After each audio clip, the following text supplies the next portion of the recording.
Okay. Then next question is to Fyodor. You talked about self-reliant communities as a solution to the shortages caused by the disruptions of some basic products. But as COVID crisis is an exceptional time, isn't this going back to how we were before globalization? International trade enabled products at lower prices than if they were produced locally. Are we going back to each community producing to what it consumes, or will global trade rebound after this? Very good question. So back to you, Fyodor. Yeah, thank you very much for this question. Indeed, this is a big question, and I think it's quite kind of hot question, and it's about globalization, whether we really need it, and whether we should go back to the period before globalization. I don't think there is kind of like a single answer to this. I think there will be some kind of like a mix between the two. One thing is that we kind of already begin to realize that globalization, when it's unrestricted at all, when it's left to the market, to the free market, it has a lot of the so-called externalities, right? When the products that are produced somewhere far away, we don't actually put the cost of the environmental pollution in this place where they are produced in the price of the product. So this notion that these products are kind of more cheap because of globalization is a little bit kind of flawed. So we have to deal with it somehow. But of course, I'm not also telling that we will not have international trade anymore. So I think there will be kind of like a mixed solution to it. And as I mentioned in my presentation, I mentioned in the context of resilience, anyway, each city has to invest into their resilience policy because, well, basically, in the case of some crisis or calamity, each city has to be prepared to bounce back. So resilience is a necessary thing in any case. So yeah, I think that's my answer. Thank you very much. Okay, thank you.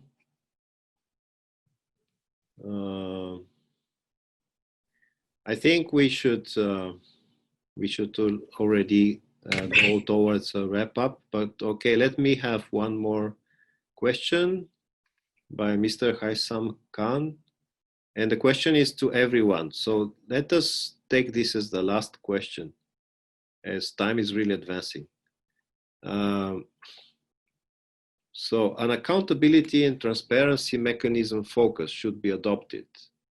Common people's agency should play its role.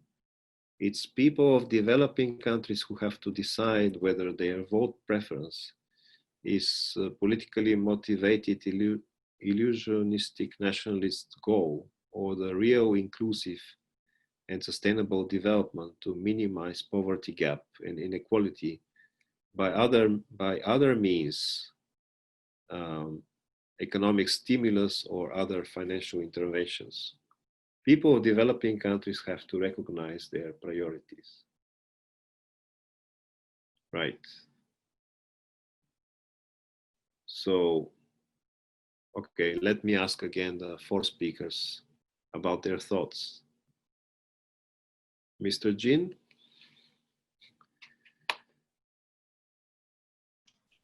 Yes. What do you think about this? Yeah, I think it's quite insights, and I think it's right. Is there a question? Maybe more like a comment. Yes, I think it's more like a comment, and I agree with it. Especially the first sentences, accountability and the transparency mechanism folks should be adopted.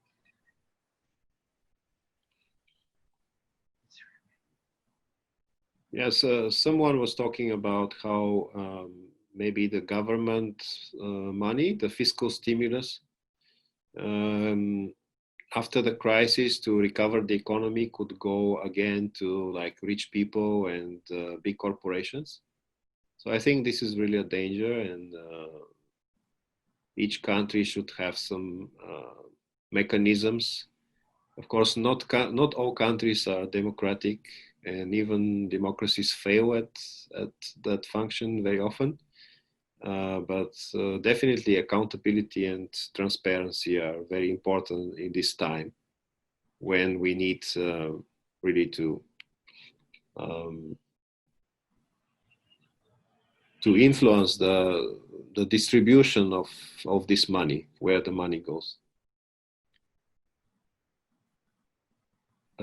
Miss Ni, Fyodor, Hank, do you have any thoughts about this?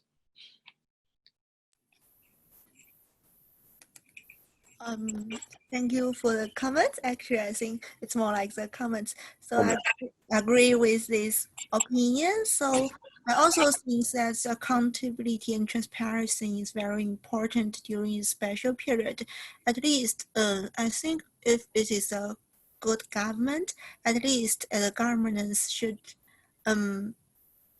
make the people believe that the money or the resource has gone to the place that really need it.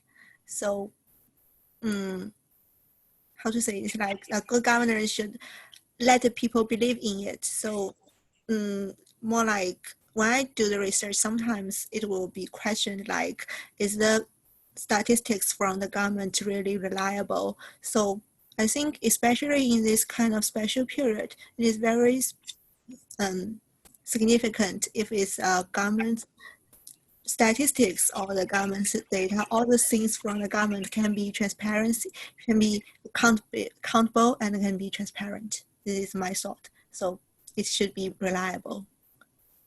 Okay,